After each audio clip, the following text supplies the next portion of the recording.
আজকে এই হিমাদ্রীনন্দন দেবের কবি হিমাদ্রীনন্দন দেবের মূর্তি ভাঙা হয়েছে।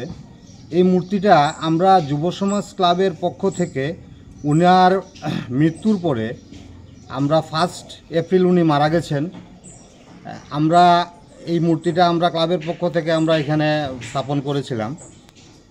কিন্তু স্থাপন করার পরের বছরই একবার রাত্রেবেলা দুর্গাপূজার সময় এই মূর্তিতে আক্রমণ হয়েছিল। তারপর আমরা আবার এটাকে মেরামত করে আবার আগের জায়গায় এই মূর্তিটার চেহারাটাকে ফিরিয়ে আনি আমরা।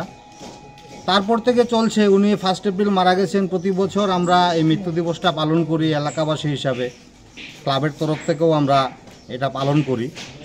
কিন্তু দেখা গেল গতকালকে রাত্রেবেলা হঠাৎ করে কে বা কারা এই কবির মূর্তিটাকে ভেঙে ফেলেছে।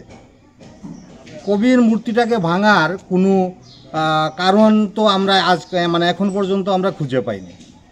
এখন কাকে আমরা বলবো, কাকে দোষ দেব? কবি সাহিত্যিকের উপর কিভাবে যে আক্রমণ হয় এটা আমার বোধগম্য হয়নি। এখানে সকাল থেকে অনেক মানুষ কৈলাসহরের এসে দেখে গেছেন এই মূর্তিকে, অনেকেই ধিক্কার জানিয়েছেন।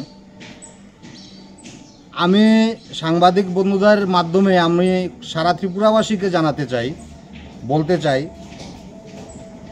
যে এই যে নক্কারজনক কাজ, এই এলাকার মানুষ মেনে নেয়নি, মানতে পারেনি। একজন কবির মূর্তিকে এইভাবে এই জঘন্যভাবে ভেঙে দেওয়া, এটা সুস্থ সমাজ মানতে পারে না।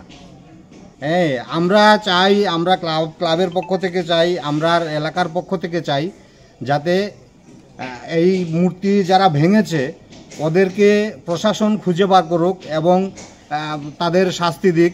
এবং আমরা এই নিয়ে আমরা কৈলাসহর থানাতেও আমরা ডেপুটেশন দেব, আমরা এসডিএমের কাছে ডেপুটেশন দেব, প্রয়োজন পড়লে আমরা মহকুমা শাসকের কাছেও আমরা যাব।